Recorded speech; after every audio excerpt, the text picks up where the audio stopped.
Salut, c'est Marco de Tough for Phone. On se retrouve aujourd'hui sur le MWC 2017. On est en février 2017 et on est avec le Huawei P10 ici. Le Huawei P10 qui est l'un des deux derniers nés du constructeur chinois, un mobile qui est clairement un mobile ultra haut de gamme. On est sur un téléphone qui va être commercialisé au prix maximum conseillé de 649 €. Alors le Huawei P10 a été annoncé en même temps que sa version plus grande, le P10 Plus. Alors ici on est en face du P10 tout court que je vais vous détailler, que je vais vous présenter. Petite vidéo de prise en main, ça vous l'avez bien compris. On a donc un écran ici de 5,2 pouces qui est un écran Full HD, donc 1920 pixels par 1080 pixels. Ça va donc donner une belle densité de pixels qui va donner une image nette. Au-dessus, on a ici un capteur photo qui est un capteur photo frontal, donc logique pour les selfies, qui est un capteur photo frontal qui va permettre de prendre des photos en 8 mégapixels. Capteur d'empreinte digitale en bas, ça vous l'imaginez, c'est un grand classique. Au dos du mobile, on retrouve deux capteurs photo qui permettent de mieux gérer le contraste, la couleur. Il y en a un pour la couleur, un pour le noir et blanc. Quand vous prenez une photo en couleur, le téléphone se débrouille, il va gérer avec les deux capteurs et ne composer qu'une seule photo. Quand vous prenez une photo noir et blanc, puisque vous avez ce mode dans ce téléphone, il y a un seul des deux capteurs qui va être utilisé et qui va vous permettre d'avoir une photo noir et blanc très sympa, voilà, sympa.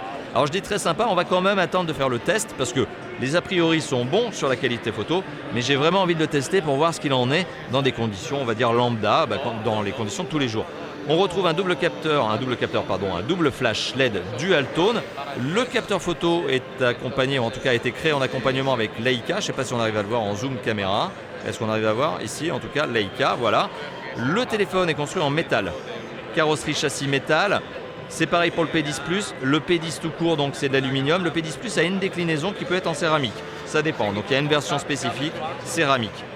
Ce téléphone est donc doté d'un certain nombre de choses, notamment en termes de performance. 64 Go de ROM, donc de mémoire installée par défaut dans ce téléphone. Vous l'imaginez, lorsque vous allumez le téléphone pour la première fois, les 64 Go vont probablement se transformer en 50-52 en raison de la conversion, en raison notamment de la surcouche et des applications installées de base et des premières mises à jour. Voilà, j'essaie de sortir du mode démo qui se lance, vous l'avez vu, tout seul puisqu'on est sur le salon. Ça, c'est logique. Alors, on a parlé notamment de la mémoire de stockage, la mémoire vive 4 Go de RAM. Alors là, pour le multitâche, vous êtes tranquille. Le processeur, c'est un processeur maison, c'est le Kirin 960 qui est de mémoire 1,8 cœurs. Mais pas de cadence à vous donner ici, on en reparlera un peu plus en détail lors du test. Vous le voyez, alors c'est très réactif, c'est très réactif au niveau des boutons, mais ce mode démo ici se déclenche toute seule.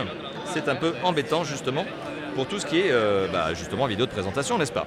Alors qu'est-ce qu'on peut se dire d'autre? Bien sûr, il y a un emplacement micro SD, il y a deux emplacements de carte SIM. Et alors la bonne note, deux emplacements de carte SIM, pas du tout, il y a un emplacement, si c'est ça, il y a bien deux emplacements de carte SIM, donc vous pouvez mettre deux SIM en simultané, et une micro SD. Ce qui veut dire que du coup, vous avez en fait 3 slots. Vous avez bien les 3 slots.